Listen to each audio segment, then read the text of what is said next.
Good evening. I would like to take a moment to congratulate all of my fellow graduates. This really is a great accomplishment in which we should take great pride.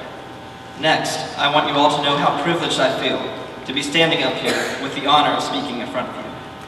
I felt so fortunate to get to write this one final essay when everyone else was done with homework. I couldn't explain to you the pride I felt when I thought about all of my classmates who were probably bored to death last weekend with their newfound freedom. How I pitied all the other seniors who were hanging out with their friends or just relaxing at their homes, who didn't have the opportunity to stress about coming up with a speech and delivering it to hundreds of people. I'm sorry the rest of you didn't get to experience this. It really isn't fair. But on a more serious note, there are a lot of people who deserve to be acknowledged tonight. I would like to extend thanks on behalf of the class of 2010 to the school board and the administration, and to all Twin Valley South employees, the bus drivers, the custodial staff, the lunch ladies, the office staff, and of course, all of the teachers we've had over the years. An additional thanks is in order for the teachers, who agreed to come to work on a Saturday so that we could receive our real diplomas tonight. Thank you also to Oasis Church for allowing us to use their facilities. Next, I want to thank all of our friends and families who took the time out of their busy lives to come and support us on this Tuesday evening, and hopefully set your DVRs to record Glee or American Idol. We all really appreciate it. Finally, the group who I feel deserves more thanks than anyone else. A special thank you to the parents who have been with us for the last 18 years, encouraging us every step of the way and pushing us to achieve more. Thanks, Mom and Dad. You're the best parents in the world. Personally, I also thank my amazing girlfriend, Katie, for always being there for me, my brother and sister, my grandparents, aunts, uncles, and cousins, and my church and scout families. Also, I thank God for all of the blessings in my life. I also want to take a moment to recognize Joe Castleman, a great friend to many of us, and one whose presence here is deeply missed. Now, the class of 2010 has a lot to be proud of, as we have accomplished a lot in this school year, or in this school over the past 4 years.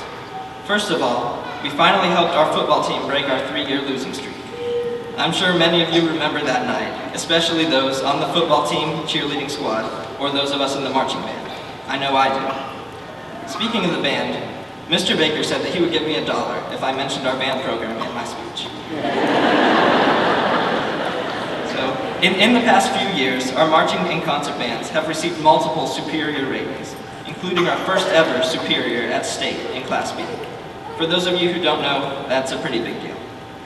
Thanks, Baker. I'll stop by tomorrow morning for that $1. Go band.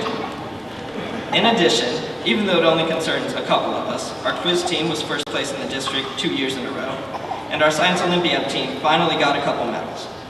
Obviously, this is not even close to everything we've done as a class, and I could give an entire speech about our athletic and academic achievements, but I don't have to.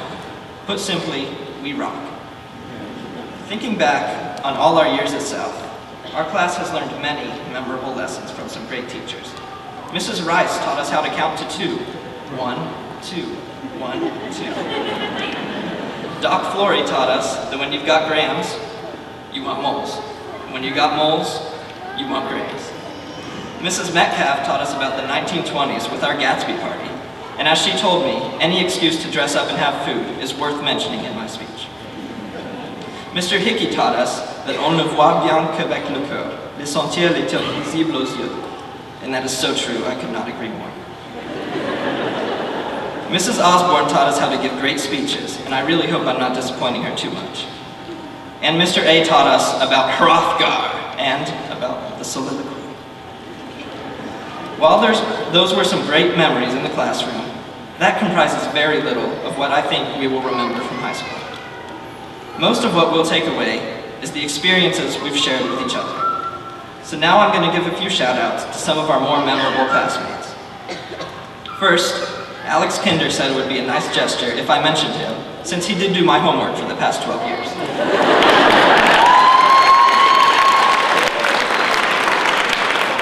So, thanks, man, and I'm sorry you never had enough time to do your own work, too.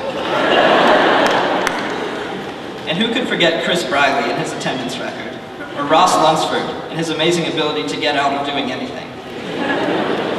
And really, I don't think any of us will ever forget the Horseman. I also want to give kudos to the Chod Father, as well as Miles, Skylar, and Eric, for making the school talent show what it is every year. In addition, I want to acknowledge Miles and his ability to give the most memorable speeches. I have a feeling that those of us who were in speech class will remember his speeches about the Twainer and about the starving kids in Africa much more than the one I'm giving this evening. We've had great opportunities while at South. School trips to Camp Kern, Washington, D.C., Quebec, Disney, and France, just to name a few. We got to witness the most epic fight ever that happened at our lunch our sophomore year. That's the kind of thing we'll be telling our children. And we learned the important lesson that we should be ever vigilant of our car keys.